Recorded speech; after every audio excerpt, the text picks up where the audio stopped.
তিন ভারতীয় তরুণ ক্রিকেটার যারা 2023 সালে 22 গজ মাতিয়েছেন। 2023 সালে আন্তর্জাতিক ক্রিকেট থেকে অবসর নিলেন এক ঝাঁক তারকা। তালিকায় রয়েছেন তিন ভারতীয়। রোহিত, বিরাটদের বয়স বাড়ার সাথে সাথে দলে তরুণ প্রতিভাদের সুযোগ দিতে দেখা যাচ্ছে টিম ম্যানেজমেন্টকে, যে কারণে 2023 সালে ভারতীয় ওডিআই দলে পাকাপাকিভাবে জায়গা করে নিয়েছেন শুভমান গিল। আগামী দিনে দলে জায়গা বানিয়ে নেবেন যশস্বী জয়সওয়াল। তারা দুজনে যেভাবে ক্রিকেট খেলছেন তাতে আগামী দিনে বেশ বড় বড় কীর্তিমান রচনা করতে চলেছেন দুজনেই।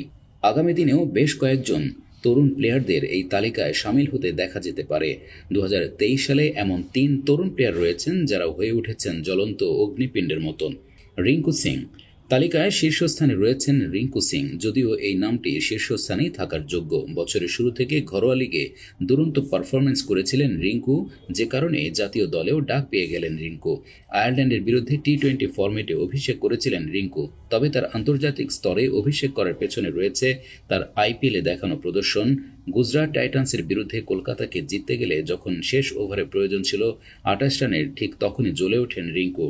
5 বলে 5 ছক্কা হাঁকিয়ে বিশ্বকে নিজের পরিচয় দেন।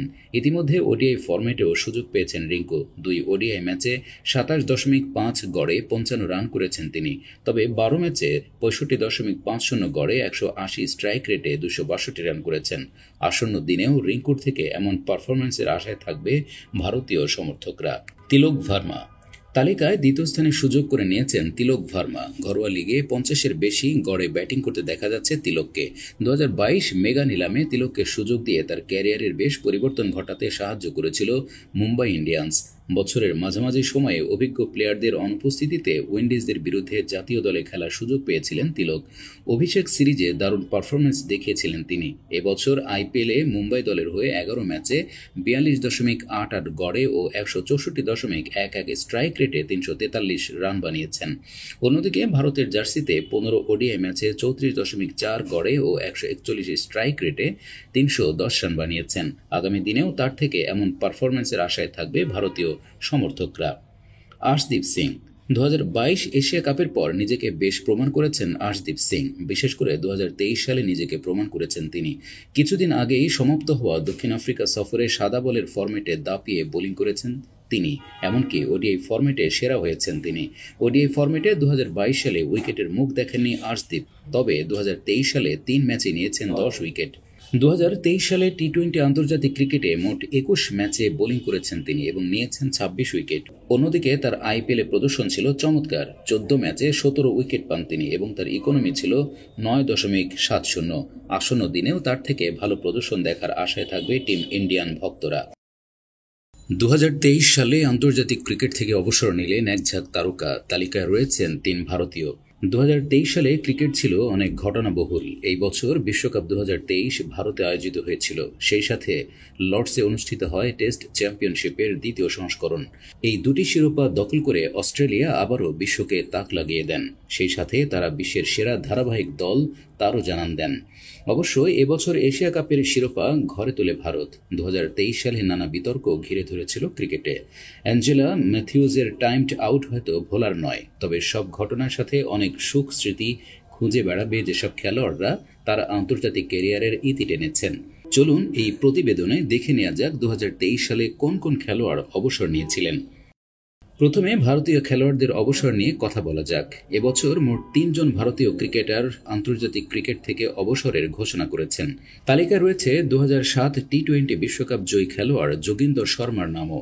যদিও যোগিন্দর 2007 বিশ্বকাপের পর ভারতের হয়ে কোনো ম্যাচ খেলেননি, তবে যোগিন্দর 2011 সাল পর্যন্ত আইপিএল খেলা চালিয়ে যান। চলতি বছরের 3 ফেব্রুয়ারি তিনি সব ফরম্যাট থেকে অবসরের ঘোষণা করেন। যোগেন্দ্র শর্মা ছাড়াও এই তালিকায় রয়েছে ভারতের টেস্ট বিশেষজ্ঞ মুরলী বিজয়ের নামও। বিজয়, যিনি 61টি টেস্টে টিম ইন্ডিয়ার প্রতিনিধিত্ব করেছিলেন, এই বছরের 30 জানুয়ারি অবসর ঘোষণা করেছিলেন মুরলী বিজয়। তিনি 2018 সালে ভারতের হয়ে তার শেষ ম্যাচ খেলেছিলেন। তালিকায় তৃতীয় নামটি রয়েছে মনোজ তিওয়ারির। 3 আগস্ট এই খেলোয়াড় সমস্ত ফরম্যাট থেকে তার অবসর ঘোষণা করেছিলেন, কিন্তু এক সপ্তাহের মধ্যে তিনি ইউটার্ন নিয়েছিলেন এবং 4 আগস্ট ঘোষণা করেছিলেন যে তিনি তার দলকে শেষবারের মতো রঞ্জি ট্রফি জেতাতে চেষ্টা করতে চান। ইংল্যান্ডের হয়ে টেস্ট ক্রিকেটে 600 উইকেট নেওয়া ফাস্ট বোলার স্টুয়ার্ট ব্রড 2023 সালে নিজের অবসর ঘোষণা করেন। 2023 সালের অ্যাশেজেই তিনি তার শেষ আন্তর্জাতিক সিরিজ খেলেছিলেন। এই সিরিজ শুরুর আগেই অবসরের ঘোষণা করে দিয়েছিলেন এই অভিজ্ঞ খেলোয়াড়। ব্রডের কেরিয়ার শুরু হয়েছিল যুবরাজ সিংয়ের 6টি ছক্কা হজম করে, কিন্তু ক্যারিয়ারের শেষ দিকে তিনি বিশ্ববাসীর কাছে নিজের যোগ্যতা প্রমাণ করেছিলেন। এদিকে দক্ষিণ আফ্রিকার তারকা ব্যাটসম্যান কুইন্টন ডি ককও 2023 সালের বিশ্বকাপের পর ওডিআই ক্রিকেট থেকে অবসর নিয়েছেন। 31 বছর বয়সী এই খেলোয়াড় ইতিমধ্যেই টেস্ট থেকে অবসর নিয়েছেন। দক্ষিণ আফ্রিকার হয়ে এখন শুধু টি-20 ক্রিকেট খেলতে দেখা যাবে ডি কককে। 2023 বিশ্বকাপে তিনি 594 রান সহ দক্ষিণ আফ্রিকার হয়ে সর্বোচ্চ রান সংগ্রাহক ছিলেন। পাকিস্তানের বিরুদ্ধে চলতি টেস্ট সিরিজের পর লাল বলের ক্রিকেট থেকে অবসর নেওয়ার সিদ্ধান্ত নিয়েছেন অস্ট্রেলিয়ান তারকা ওপেনার ডেভিড ওয়ার্নার। তবে সীমিত ওভারের ক্রিকেটে দলের প্রতিনিধিত্ব চালিয়ে যাবেন তিনি। এদিকে ভারতের বিরুদ্ধে চলতি টেস্ট সিরিজের পর সব ফরম্যাট থেকে অবসরের সিদ্ধান্ত নিয়েছেন দক্ষিণ আফ্রিকার প্রাক্তন অধিনায়ক ডিন এলগার। 2023 সালে যেই ক্রিকেটাররা আন্তর্জাতিক ক্রিকেট থেকে অবসর নিয়েছেন দেখে নিন তাদের তালিকা। ডোয়াইন প্রিটোরিয়াস 9 জানুয়ারি 2023, হাসিম আমলা 18 জানুয়ারি 2023, অ্যারন ফিঞ্চ 7 ফেব্রুয়ারি 2023, কামরান আকমল 7 ফেব্রুয়ারি 2023, মুরলী বিজয় 30 জানুয়ারি 2023, যোগেন্দর শর্মা 3 ফেব্রুয়ারি 2023, মনোজ তিওয়ারি 3 আগস্ট 2023। 2024 সালে শেষবারের মতো রঞ্জি খেলবেন। স্টুয়ার্ট ব্রড অ্যাশেজ পরবর্তী সংস্করণ। মঈন আলী অ্যাশেজের পরের স্থান। Alex Hales 4 August 2023। Quinton de Kock 2023 বিশ্বকাপের পর। Sunil Narine 5 November 2023। Daniel Christian BBL 2023-এর পরে। আসাদ শফিক 11 ডিসেম্বর 2023।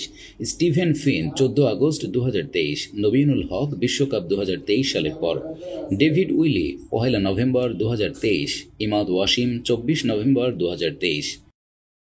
100টা দ্বিপাক্ষিক সিরিজ জিতেও মন পাওয়া যাবে না, ক্ষুব্ধ রাহুল। কাদের নিশানা ভারতীয় ব্যাটারের? দ্বিপাক্ষিক সিরিজে দাপট দেখালেও বিশ্বকাপের মঞ্চে বারবার মুখ থুবড়ে পড়ছে ভারত। কেন বারবার আইসিসি প্রতিযোগিতায় ভারতকে হারতে হচ্ছে তার কারণ খুঁজতে ব্যস্ত বিশেষজ্ঞরা। তার মাঝেই এবার বিস্ফোরক মন্তব্য করেছেন লোকেশ রাহুল। তার মতে বিশ্বকাপ জিততে না পারলে 100টি দ্বিপাক্ষিক সিরিজ জিতলেও কারো মন পাওয়া যাবে না, কেউ তাদের ক্রিকেটার হিসেবে মনে রাখবেন না। একটি সাক্ষাৎকারে রাহুল বলেন, 10 বা 15 বছর পর যখন আমরা অবসর নেব তখন আমাদের পরিচয় কি হবে? কত রান করেছি, কত উইকেট নিয়েছি বা কটা দ্বিপাক্ষিক সিরিজ জিতেছি তা দিয়ে কেউ আমাদের ক্যারিয়ার মাপবে না। তার একটাই মাপকাঠি কতগুলো বিশ্বকাপ জিতেছে, তাই বিশ্বকাপ জিততেই হবে, সেটাই আমাদের একমাত্র লক্ষ্য হওয়া উচিত। 100টা দ্বিপাক্ষিক সিরিজ জিতলেও কিচ্ছু হবে না। রাহুলের এই মন্তব্যের পরেই প্রশ্ন উঠেছে, কাউকে কি নিশানা করে এই মন্তব্য করেছেন রাহুল? চলতি বছর দেশের মাটিতে বিশ্বকাপ জেতার সব থেকে বড় সুযোগ ছিল ভারতের। গোটা প্রতিযোগিতায় সেভাবেই খেলেছিল তারা। টানা 10টি ম্যাচ জেতার পরে ফাইনালে অস্ট্রেলিয়ার কাছে তাদের হারতে হয়েছিল। গোটা প্রতিযোগিতায় ভালো খেলেছিলেন রাহুল, কিন্তু তারপরেও হারতে হয়েছিল তাদের। ভারতের হারের পরে প্রশ্ন উঠেছিল দল নির্বাচন নিয়ে। রোহিত শর্মাদের প্রথম একাদশের দিকেও আঙুল তুলেছিলেন কেউ কেউ। কেন রবিচন্দ্রন অশ্বিনের মতো বোলারকে মাত্র 1 ম্যাচ খেলানো হলো, বা কেন ব্যর্থ সূর্যকুমার যাদবকে ম্যাচের পর ম্যাচ খেলিয়ে যাওয়া হলো, সেই প্রশ্ন উঠেছিল। সেই প্রশ্নগুলিকেই কি আরও খানিকটা ঘুঁচিয়ে দিলেন রাহুল?